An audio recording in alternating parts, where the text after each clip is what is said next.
वो इंसान जिसने पूरी जनरेशन को सक्सेस का मतलब समझाया, सक्सेस क्या है। वो इंसान जिसने नामुमकिन को मुमकिन बना दिया। पर क्या सच में सब कुछ आसान है? कुछ साल पहले देश के अल्टीमेट मोटिवेटर ने एक ऐसा सच बताया जिसने पूरे इंटरनेट को हिला कर रख दिया। उन्होंने एडमिट किया कि वो डिप्रेशन और एंजाइटी का शिकार है। अब ये सुन के पूरा देश हिल गया। लोगों को लगने लगा कि अगर संदीप महेश्वरी को डिप्रेशन हो सकता है, अगर उनको एंजाइटी हो सकती है, तो हमारा क्या होगा। इस देश के सबसे बड़े पॉजिटिव इंसान को, और आप कह सकते हो कि इस देश का सबसे पॉजिटिव इंसान आखिरकार इस साइकोलॉजिकल ट्रैप में कैसे फंस गया। बिकॉज जब भी किसी भी इंसान को कोई प्रॉब्लम होती है तो वो तुरंत संदीप महेश्वरी सर्च करता है यूट्यूब पर, उनके वीडियो देखता है, उनसे बहुत कुछ सीखता है और खुद को वो ऐसा बनाने की ट्राई करता है।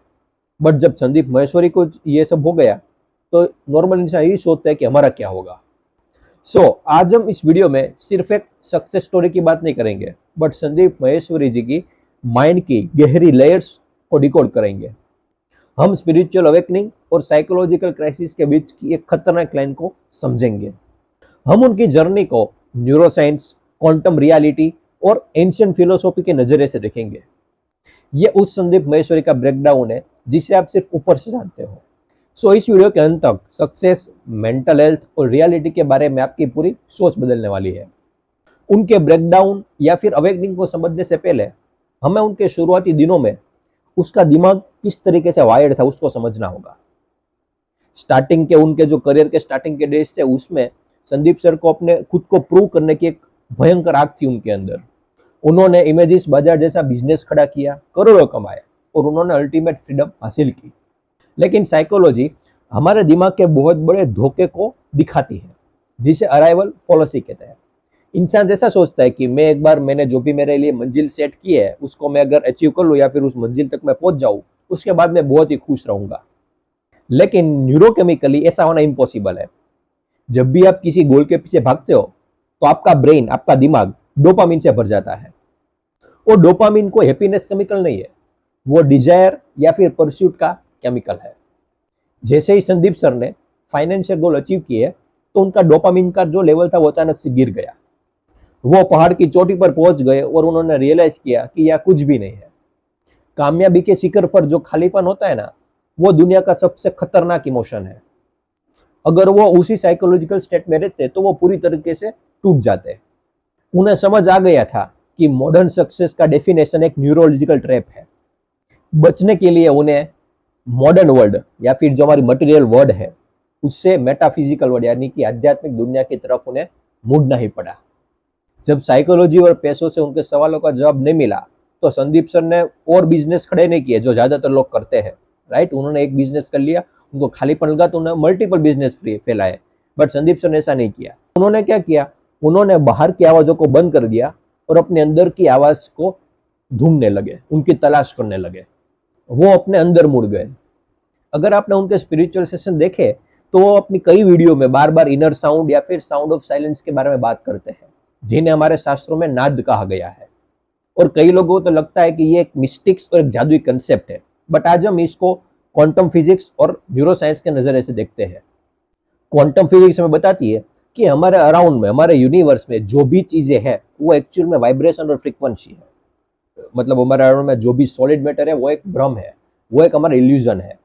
तो जब भी Sandeep Maheshwari sound of silence के बारे में बात करते हैं तो वो एक ऐसे मेडिटेटिव स्टेट की बात करते हैं जहां पर ध्यान रखने से, जो वो चीज कह रहे हैं वो करने से हमारी ब्रेन वेव पूरी तरीके से बदल जाती है। जब आप किसी इंटरनल एंकर पर बहुत गहराई से फोकस करते हो तब आपका दिमाग स्ट्रेस पैदा करने वाली हाई फ्रीक्वेंसी बीटा वेव जो होती है ना, उससे निकल करके शांत अल्फा एंड थीटा वेव पर शिफ्ट हो जाता है। न्यूरोसाइंस के हिसाब से ये प्रैक्टिस आपके दिमाग के डिफॉल्ट मोड नेटवर्क या फिर डीएमएन को डीएक्टिवेट कर देती है। और डीएमएन आपका दिमाग का वो हिस्सा है या फिर वो पार्ट है जो ईगो, अहंकार या फिर ओवरथिंकिंग को पैदा करती है।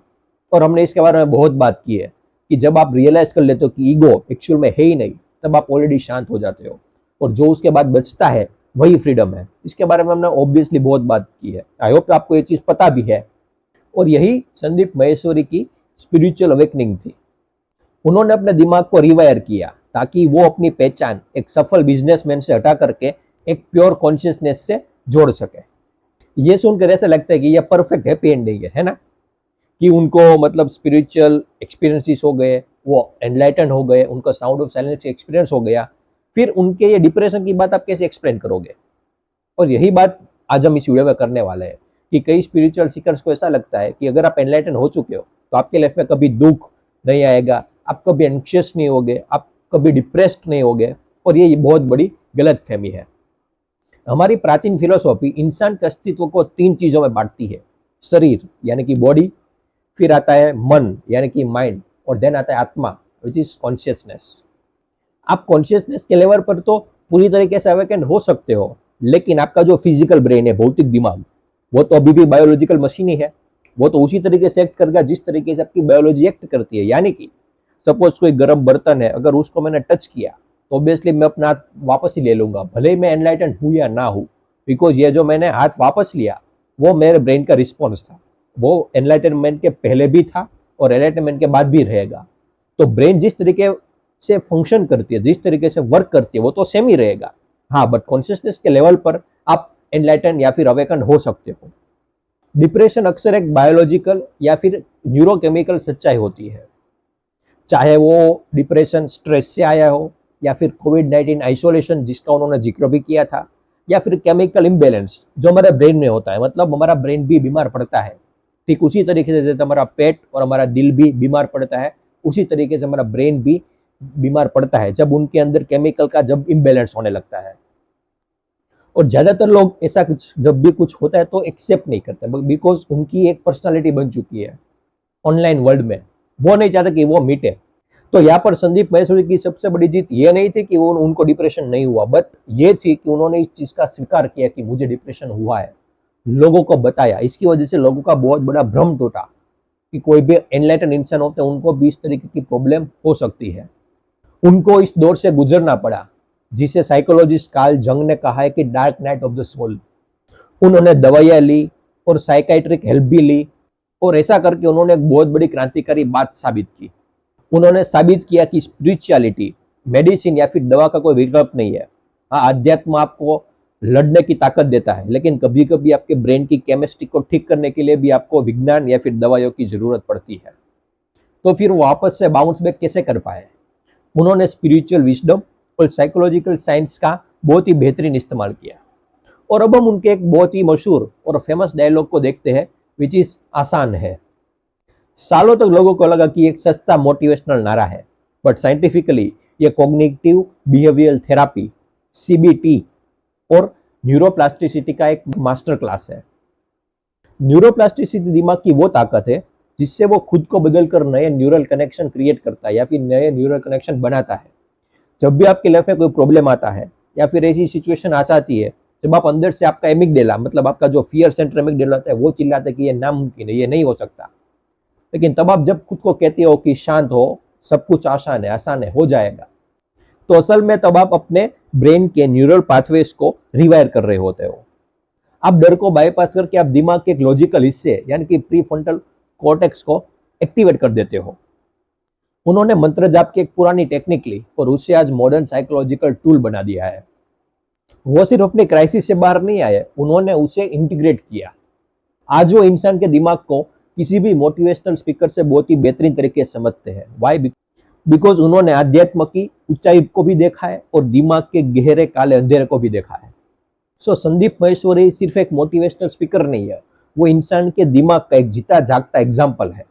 एक डोपामिन एडिक्टर एंटरप्रेन्योर से लेकर के एक शांत स्पिरिचुअल सीकर बनने तक का सफर, और बाद में अपने ब्रेन की केमिस्ट्री से लड़ने तक का सफर हमें असलियत या फिर रियलिटी का सबसे बड़ा सच बताती है।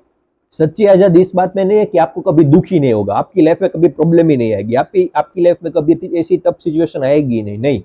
बट रियलिटी में फ्रीडम का मतलब ये है कि आप अपने दुख, आपकी जो भी तकलीफ है, आपकी लाइफ में जो भी सिचुएशन है, उसको आप एक सिर्फ ऑब्जर्वर की तरह देखो। इस तरीके से देखो कि आप एक प्लेटफॉर्म पर खड़े हो और सामने से ट्रेन आ रही है। एक प्रॉब्लम आई, यानी कि एक ट्रेन आई, आपने उसको देखा, आई और चली गई। दूसरी ट्रेन आई और चली गई। सिर्फ आप ऑब्जर्वर की तरह जब आप देखते हो तब आपको ये प्रॉब्लम ज्यादा डिफिकल्ट नहीं लगता, मतलब आपको इतना प्रॉब्लम नहीं क्रिएट करता आपके लिए। बट जब आप इस प्रॉब्लम के साथ ठहर जाते हो, जब आप उस ट्रेन में बैठ जाते हो, तो आप अपने प्रॉब्लम के साथ ही चले जाते हो। वो नहीं करना है। आपको एज ए ऑब्जर्वर देखना है कि जो भी प्रॉब्लम आ रही है आने दो, जा रही है जाने दो, बस। और उनके वीडियो सिर्फ मोटिवेट होने के लिए मत देखो, उसके लिए है ही नहीं। आप उनके वीडियो को देखो स्पिरिचुअलिटी को समझने के लिए, माइंड की डेप्थ को समझने के लिए, आपके थॉट को समझने के लिए। अगर आप इस तरीके से उनके वीडियो को देखोगे तो आपको बहुत कुछ सीखने को मिलेगा। बट आप सिर्फ मोटिवेट होने के लिए देखते हो, तब आप उनकी रियल जो उनका फायदा है वो आप नहीं ले पा रहे हो। बिकॉज जिस दिन आप ये समझ गए कि आपका दिमाग किस तरीके से काम करता है, उसके बाद यकीन मानिए सब कुछ आसान है।